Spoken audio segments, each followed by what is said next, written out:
সবাইকে happy mother's day. অনেক ছোটবেলায় যখন আমি টিনেজার ছিলাম তখন আমি দেশের বাইরে চলে আসি। তো তখন আমি ইউরোপে ছিলাম।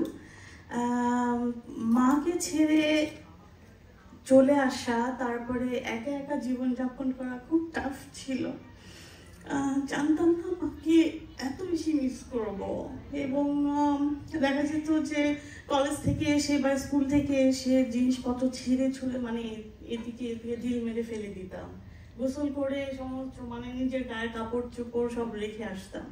মা যখন গোসল করতে যাবে তখন সেগুলো ধুয়ে নেড়ে তারপরে এই জিনিসগুলো তখন ফিল করিনি। যখন মা সারাক্ষণ পাশে ঘুর করতো, আর তাই এটা করবি না, ওটা করবি না, এখানে যাবি না, ওটা করবি না, তখন বলতো মা এত বিরক্তিকর, মা জিনিসটাই বিরক্তিকর।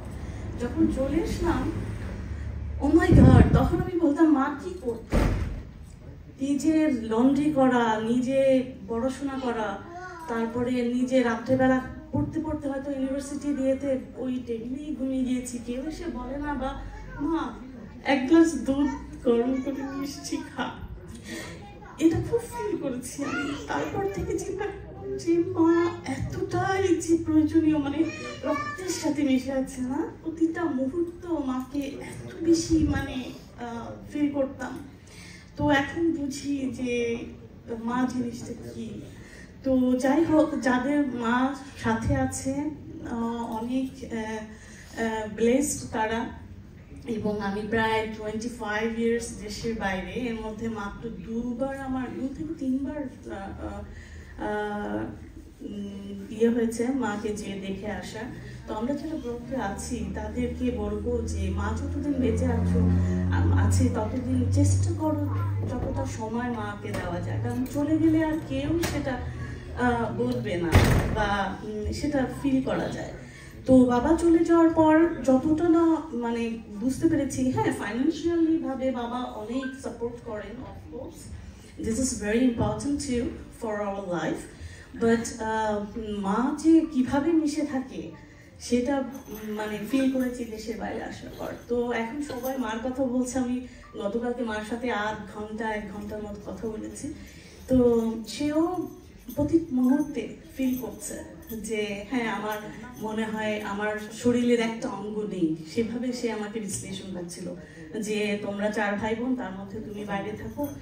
তো আমি খুব ফিল করি। সো আমি সবাইকে বলবো যার মা আছে যতটুকু পারো মাকে সেই সময়টা দাও, বাবাকে সেই সময়টা দাও, এই আর কি। তো সবার কাছে আমার একটাই অনুরোধ যে মা যেন কষ্ট না পায়, মা যতটা খুশি থাকে যতটা। আর আমি প্রত্যেকটা কাজে যখন কিছু করতে গিয়েছি আগে মাকে ফোন করে বলেছি মা এই কাজটা করতে যাচ্ছি, তখন দেখা গেল মা বললো যে ঠিক আছে আমি দোয়া করি।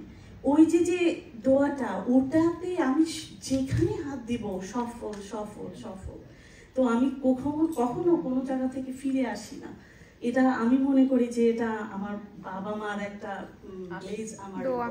আর মা যখন মুখ দিয়ে বলে যে হ্যাঁ এটা হয়ে যাবে, তুমি চিন্তা করো না, কিন্তু আমি পরে দেখি যে খুব নর্মাল ভাবে জিনিসটা করে চলে আসছি। সো গাইস, বি কেয়ারফুল, মা যেন কষ্ট না পায়, মাকে ভালোবাসো যতদিন আছে। মার মূল্য মা একাই, মার কোনো মূল্য নেই, মার কোনো রিপ্লেসমেন্ট নেই, রাইট? সো আমি সবাইকে বলি ধন্যবাদ এবং happy mother's day. Thank you. আবেগ মায়ের প্রতি অনেক আবেগ হয়ে গেল।